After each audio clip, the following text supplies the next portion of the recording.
Hi everyone. Today we will talk about how to fix or how to solve your Twitter timeline on Android. To know how to fix or how to solve your Twitter timeline on Android, you should just go to settings like this. You will click. After that, in this page, you will go to apps, default apps, app settings.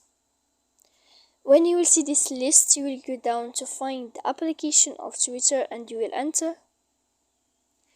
When you will end this and when you will find this page, you will click for stop. After that, you will enter to storage.